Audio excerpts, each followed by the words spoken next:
Selamat datang di obrolan teh anget, obrolan psikologi membasmi yang tak pasti.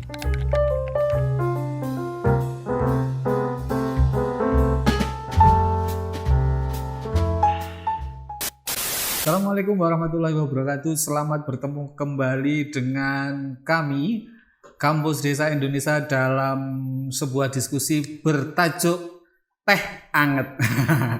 Teh anget, teh yang sangat luar biasa untuk sore hari ini. Nah, pada kali ini teh anget akan menyajikan dialog renyah psikologi kita yang biasanya tidak diungkap akan diungkap di sini bersama dengan Bu Ida Pramesti. Selamat sore, Mas. Selamat sore, Bu ya. Ya.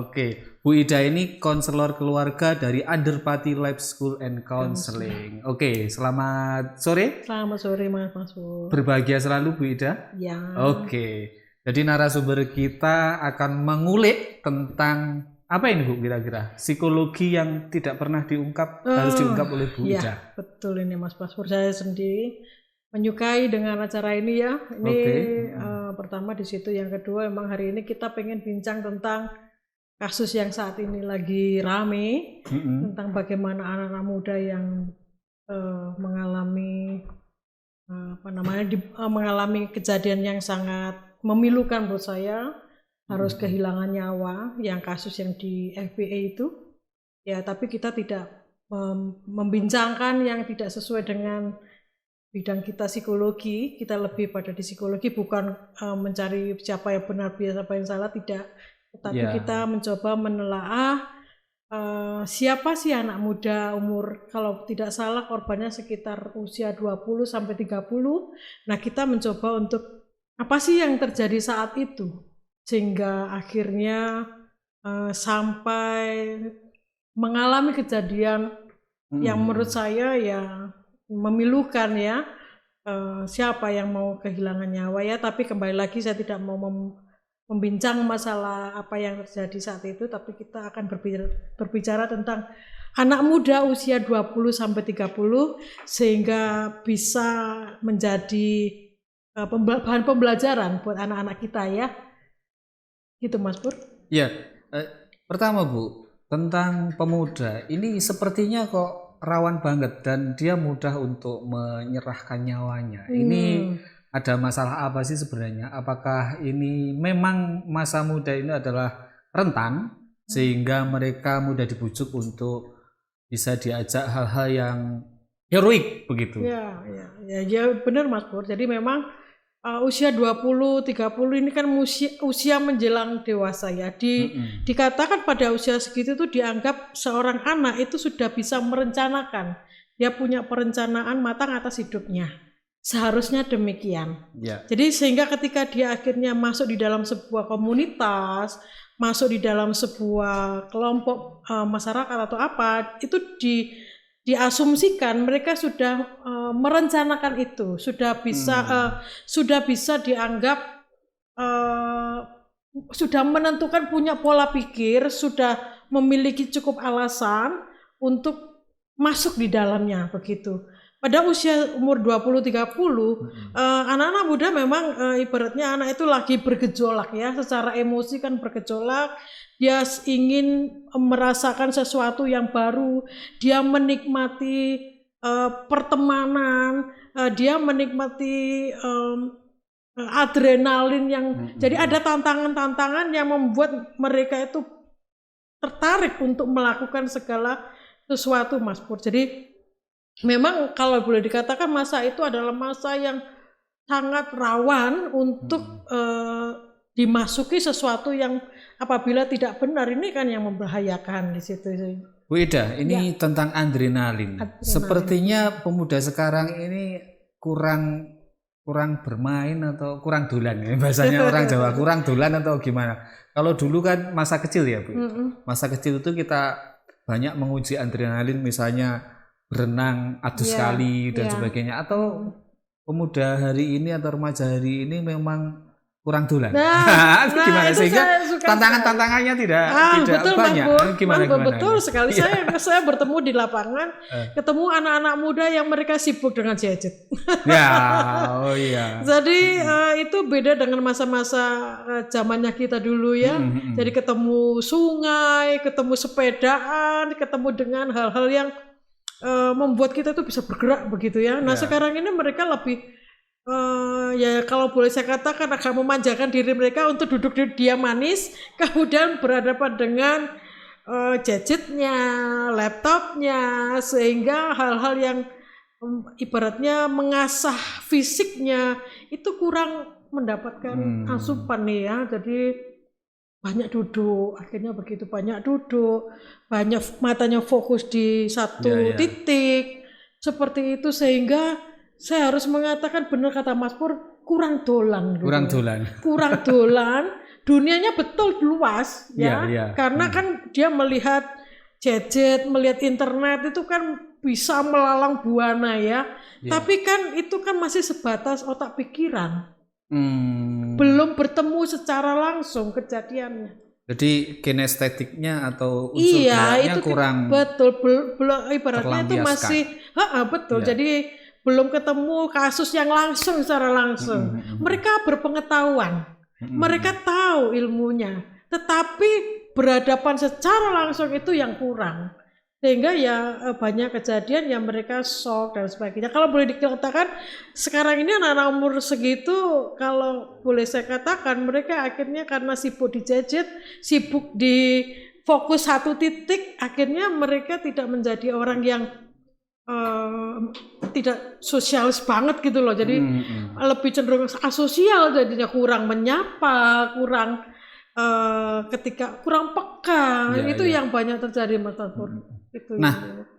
Mengapa mereka kemudian rentan? Apakah karena energi pikiran atau biasanya mudah terinspirasi? Ini pengaruhnya apa saja Bu? Ya pada saat itu anak-anak muda itu kan mereka sedang mencari sosok ya, mencari orang yang bisa menjadi role model. Ibaratnya mereka butuh role model. Nah ketemu dengan awalnya mungkin kalau di rumah bertemu dengan orang tuanya, bapaknya, ibunya bisa menjadi role model. Suatu saat ketemu di luar dia juga akan bertemu dengan role model yang baru lagi. Nah, mendapatkan sesuatu yang baru. Nah, itu kemudian itu yang menjadi dia ikutin dan sebagainya. Sehingga kadang-kadang ketika apabila keluarga itu tidak bisa memberikan sebuah sebuah pondasi yang kuat bagi si anak, dia akan gampang terombang-ambing. Dia akan mengikuti role model yang ada di luar yang belum tentu itu benar atau salah bagi si anak ya. Jadi rentannya di situ Mas. Jadi pada masa itu kan ibarat pohon itu belum kokoh banget. Jadi dia belum ketemu dunia yang lebih luas. Dia hanya baru saja masuk pada dunia yang baru. Ya, jadi pengalaman dia itu jadi pengalaman baru, mengenal dunia yang lebih luas, kemudian sudah memiliki perencanaan sehingga apa yang dia alami ini benar-benar bukan saya mengatakan bukan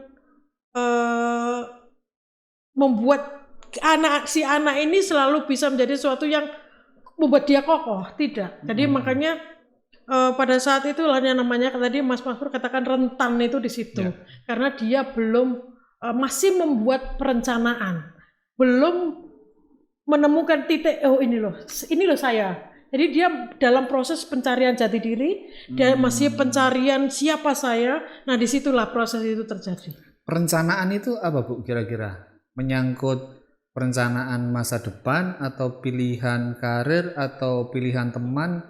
Atau apa yang dimaksud? Saya mengatakan normal ya Mas. Saya mengatakan normal di sini karena faktanya di lapangan juga itu tidak terjadi. Yang namanya perencanaan itu kan berbicara dengan siapa aku bergaul. Dengan ibaratnya begini, seorang anak itu sudah hidup bertujuan. Ibaratnya seperti itu. Harusnya demikian Mas Pur. Tetapi faktanya di lapangan tidak. Karena mereka ibaratnya hidupnya masih ibaratnya tidak punya perencanaan.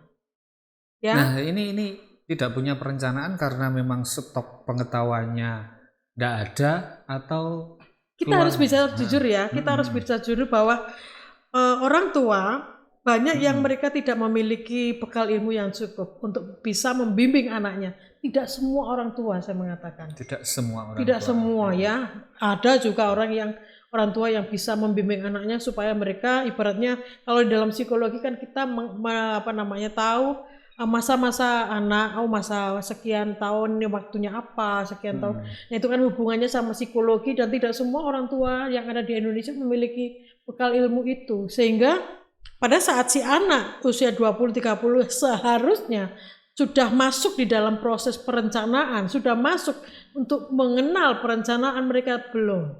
Sorry Bu, ini kalau perencanaan, kan kasus seperti ini kan terinspirasi oleh doktrin-doktrin agama. Nah, apa hubungannya antara perencanaan dengan doktrin agama? Kira-kira ada titik temunya enggak? Begini itu? Mas, atau kalau begini cara pembelajaran agamanya yang kurang pas, ini gimana kira-kira? Ya, begini Mas, masalah perencanaan ini kan bukan tidak ada hubungannya dengan agama sebenarnya. Ini kan lebih pada stase atau fase-fase manusia. Kita bicara tadi kan fase manusia. Agama itu salah satu yang selama ini ibaratnya memberikan, agama ini kan memberikan masukan buat semua orang bagaimana seseorang itu menjalani hidup, kan begitu.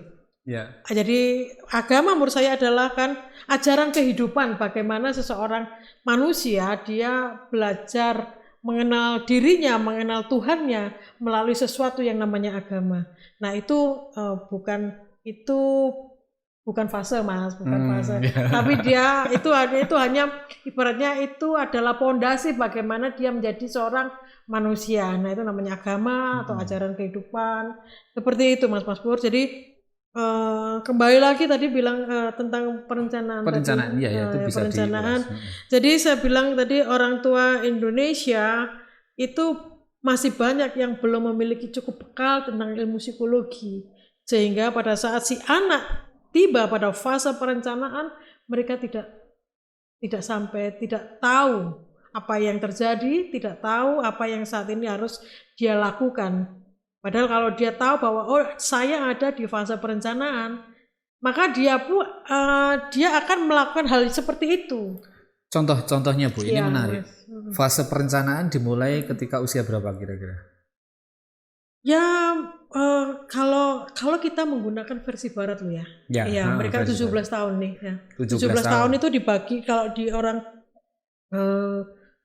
Barat itu dianggap sudah orang yang dianggap bisa menentukan nasibnya sendiri, bisa mengambil keputusan, diberikan hak untuk melakukan segala sesuatu. Berarti jadi lepas dari orang tua. Usia SMA kelas berapa ya? Iya, kelas 2 lah ya. Kelas 2 itu sudah bisa mulai dilatih perencanaan. Tapi perencanaan apa Bu? Perencanaan menikah, perencanaan? Oh tidak, ya itu mungkin perencanaan kerja atau apa? Lebih realnya untuk hidupnya, apa yang jelas hidupnya, yang jelas begitu. Yang di hidupnya otomatis ya dia merencanakan sekolah, pekerjaan, menikah, bagaimana di masa tua, bagaimana itu masuk di dalam perencanaan mereka. Ya pasti mereka harus sudah merencanakan itu. Nah untuk melakukan itu kan harus ada yang membimbing. Ya. Jadi tidak ucuk-ucuk gitu kan, harus ada pemerintah, itu orang tuanya, entah itu keluarganya yang lain, tapi yang jelas itu kan harus ada yang mengarahkan. Kalau perencanaan aja mereka tidak tahu, ya mana mungkin dia bisa merencanakan. Nah makanya penting sekali bagi keluarga Indonesia untuk memahami bahwa usia 20-30 itu adalah fase-fase seorang anak itu melakukan sebuah perencanaan. Sehingga pada umur sekian itu si anak tidak akan melakukan sesuatu yang di luar perencanaan. Berarti kalau mereka terpapar radikalisme itu berarti perencanaan yang kosong itu diambil alih begitu? Ya. Gimana? Begini Mas, mungkin kalau kita kaitkan ya, itu kan mereka kalau saya lihat organisasi FPI itu kan basisnya kan agama. Kalau saya lihat pasti agama. Dan dibutuhkan kan semua orang, saya Pokoknya semua orang itu kan membutuhkan sesuatu yang membuat dia hidup, yang namanya ajaran kehidupan, yang seringkali disebut agama, gitu kan? Nah seperti itu.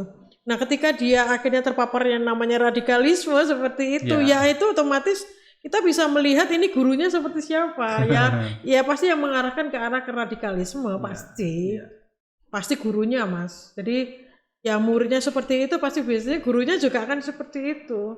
Berarti guru ini harus jeli ya ketika masa-masa perencanaan ini untuk melihat bagaimana anak-anak remaja atau pemuda itu memiliki inspirasi apa untuk masa depannya, atau gimana Bu? Gurunya yang mana ini Mas? Guru sekolah lah kira-kira, atau guru agama? Oh ya sebenarnya kalau yang paling utama adalah orang tua sih Mas. Orang tua. Orang tua harus tahu, jadi sehingga anak-anak itu, anak-anak remaja khususnya, dia tidak akan mengarahkan pada sesuatu yang tidak sesuai dengan hidupnya. Ya. Berarti kendali yang paling utama adalah di orang tua. Orang tua itu. Tapi kan biasanya orang tua itu kehilangan apa ya? Kehilangan momentum. Ya. Nah ini gimana? Ya banyak sekali. Iya toh. Banyak sekali saat ini memang kan orang tua sibuk. Sibuk. Pertama orang tua sibuk, yang kedua mungkin banyak anak sehingga terpecah. Yang ketiga terus kemudian kurang bekal pengetahuan. Nah ini ada beberapa faktor yang membuat anak akhirnya luput. Jadi lepas dari pengawasan. Jadi sebenarnya saya menyukai dengan bagaimana orang barat itu ketika dia melepas usia 17 akhirnya menjadi anak yang mandiri, bisa mengambil keputusan. Pada saat itu sebelum usia 17 mereka benar-benar membangun fondasi yang sangat kokoh bagi anaknya.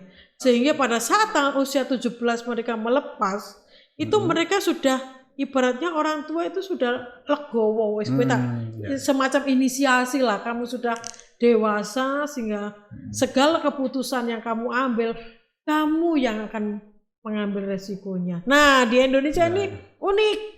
Indonesia ini yang seringkali karena yang permisi karena kurang pengetahuan, kadang-kadang mereka anak sudah menikah barang masih digandoli.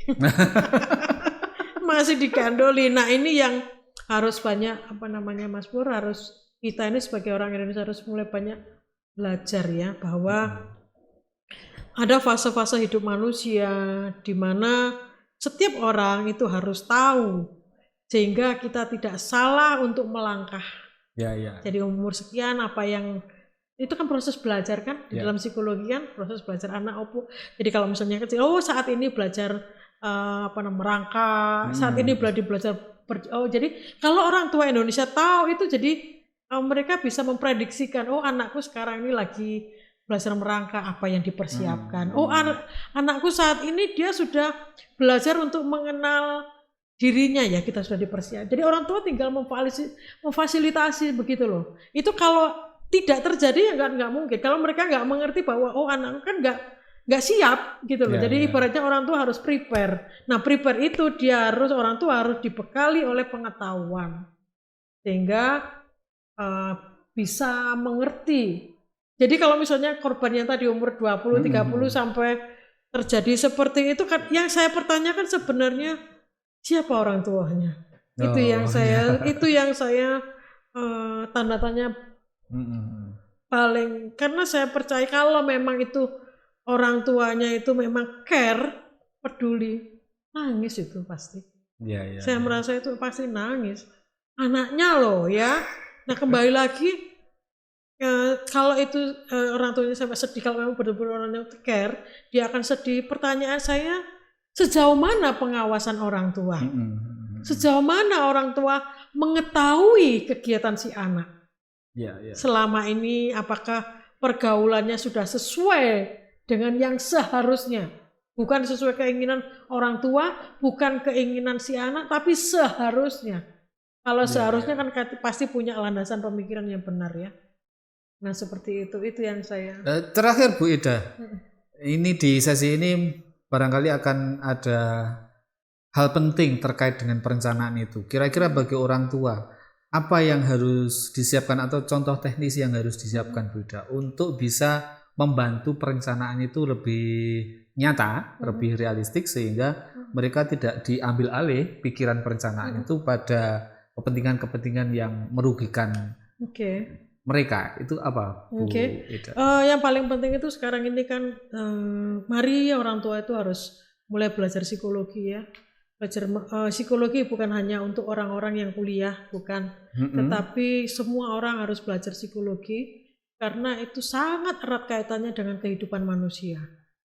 Psikologi kan harus baca buku, Bu. Ini gimana ini kalau yang praktisnya ya? Yang praktisnya itu gimana? Apakah bisa dari pengalaman sehari-hari atau apa yang penting untuk diperhatikan orang tua? Kalau tidak harus dari buku, istilahnya.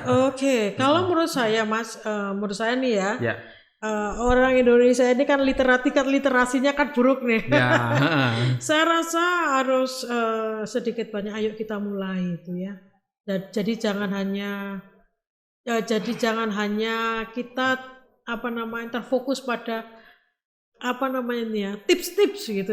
Jangan. Menurut saya jangan, itu tidak cukup. Itu lumayan, itu sebagai awal. Tapi kalau kita mau belajar, karena ini psikologi itu kaitannya sangat erat dengan kehidupan manusia. Belajar mulai nol, anak mulai lahir sampai mereka nanti manula, itu psikologi banget semuanya. Jadi kalau kemudian kita hanya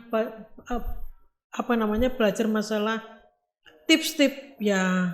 Minimal ini deh Mas Pur, minimal itu yang harus diketahui adalah fase-fase hidup manusia, apa yang terjadi.